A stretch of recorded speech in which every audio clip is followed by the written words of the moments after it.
আজকের recipe chicken ভাপা। Mixer জারে দিয়ে দেবো 5টা কাজু, 10টা বাদাম, 1 চামচ নুন, 2 চামচ সর্ষে, 1 চামচ চারমগজ আর 2টো কাঁচা লঙ্কা।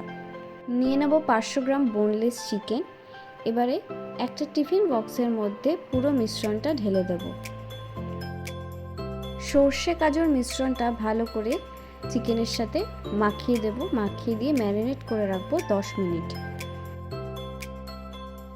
এবারে গরম কড়াইতে দেব 1 চামচ সর্ষের তেল। একটা মাঝারি সাইজের পেঁয়াজ কুচিয়ে নেব, সেটা দিয়ে দেব। এরপরে দেব আদা রসুনের কুচি 1 চামচ করে।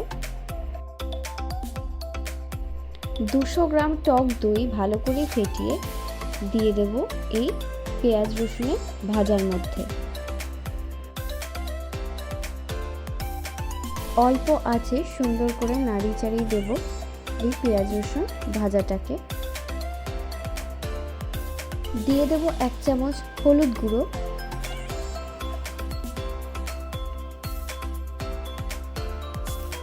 1 চামচ শুকনো লঙ্কা গুঁড়ো দিয়ে দেব। পেঁয়াজ রসুনটা ভালো করে নাড়িয়ে চাড়িয়ে দেব। এরপরে দিয়ে দেব 1 চামচ নুন। এবারে টক দইয়ের যে বাটিটা ছিল সেটা ধুয়ে 1 কাপ জল দিয়ে দেব। বড় তো নাড়াতে থাকতে হবে এই পেঁয়াজ রসুনের মশলাটা, যাতে নিচ থেকে পুড়ে না যায়, এবং এই মশলার রান্না হবে অল্প আঁচে। দেখো কি সুন্দর করে ফুটছে টকবক করে। এবারে ওই মশলাটা দিয়ে দেব ম্যারিনেট করে রাখা চিকেনটার মধ্যে। ভালো করে মাখিয়ে দেবো ম্যারিনেট চিকেনটা।